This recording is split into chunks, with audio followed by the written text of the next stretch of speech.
everybody. I want to thank you for the opportunity to be here today. I am no stranger to the Palestinian struggle. I have been married to a Palestinian from Gaza for the last 35 years. I have traveled to Gaza twice, once in 1999 and again in 2012.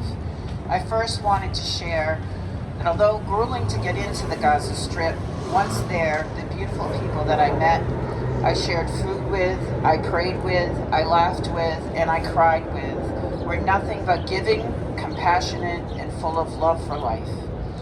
For years, I have asked them, how is it possible living in such a brutal reality that some have lived for decades? The answers from the Gazans is always the same. Allah will provide.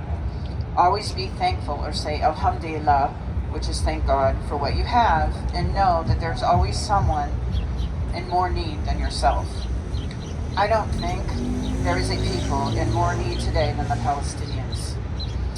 It utterly breaks my heart and angers me that I live in the country that supplies Israel with the weapons and ammunition to slaughter 30,000 Palestinians, the majority of them women and children. At this very moment, I have no idea if my husband's brother, wife, and 6 kids are dead or alive. Not enough attention has been focused on the illegal U.S. weapons shipments to the IDF. Under the Leahy Law, the U.S. is forbidden to provide weapons to military units that are grossly violating human rights, which Israel is most certainly doing. Palestinians since the 1948 Nakba have had to endure expulsions from their homes, their lands, and home demolition, deprivation of right to self-determination, extrajudicial killings, restrictions of freedom of movement and assembly, and illegal settlements are just some of the glaring human rights violations of the Palestinian people. Palestinians for decades have been arbitrarily detained in the West Bank and in the Gaza Strip, with no charges or trials. Children as young as 15 are held in prison for years. My own brother-in-law was imprisoned from the age of 15 to 21 for handing out educational leaflets.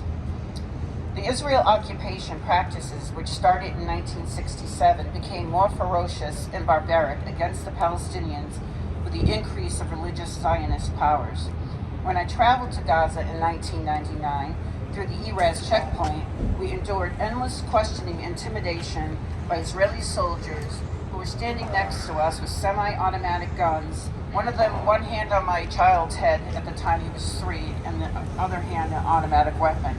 We could not react, we could not pause, we could not say anything, but let me tell you, that was probably one of the most intimidating things I think not maybe the most there, but one of the most intimidating things I've gone through there.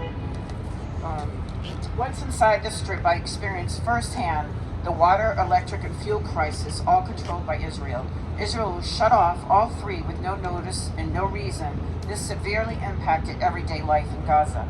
I heard endless stories from Palestinians that the water they did receive was poisoned and caused infertility in women. There was also belief that some of the water was being pumped out of the sea, rendering it undrinkable. In 1999, we also traveled to the West Bank from Gaza. What should have been a 2-hour trip became a 6-hour trip due to barriers and checkpoints at the hands of Israelis. Each checkpoint was a humiliating experience as the soldiers cursed, made fun of, and taunted the Palestinians waiting to cross. A blockade was imposed in 2007 on the movement of goods and people in and out of Gaza Strip. This was led by Israel and supported by Egypt. The blockade's stated aim is to prevent the smuggling of weapons into Gaza, although human rights groups have described the blockade as illegal and a form of collective punishment as it restricts the flow of essential goods, contributes to economic hardships, and limits the freedom of movement for Gazan residents. The separation barrier, finished in 2014, Israel states was built for security reasons. However, 85% of that wall falls within the West Bank, rather than along the green line separating Israel from Palestine territory, cutting off thousands of Palestinians from their agricultural lands and isolating 11,000 Palestinians who live on the western side of the barrier. In 2012, we again traveled to Gaza, however this time through the Sinai in Egypt, as this was the only way to get into Gaza. We waited a grueling 10 hours at the Rafah checkpoint to be approved by the Egyptian authorities. Once in Gaza, I could see the stark changes from 1999. The people were just as welcoming, yet there was a heaviness in their eyes. I heard story after story how Palestinians were constantly being monitored by Israeli drones. The lack of water, electric, and fuel had prompted even the poorest of families to buy generators. Bottled water was the only water Gazans would drink due to lack of purity, lack of availability, and fear of poisoning. This caused huge impacts on family finances, especially as Gazans' unemployment rate is the highest in the world. Many people have taken to using carts pulled by donkeys as there is very little fuel to use. This was back in 2012. Now there's zero fuel.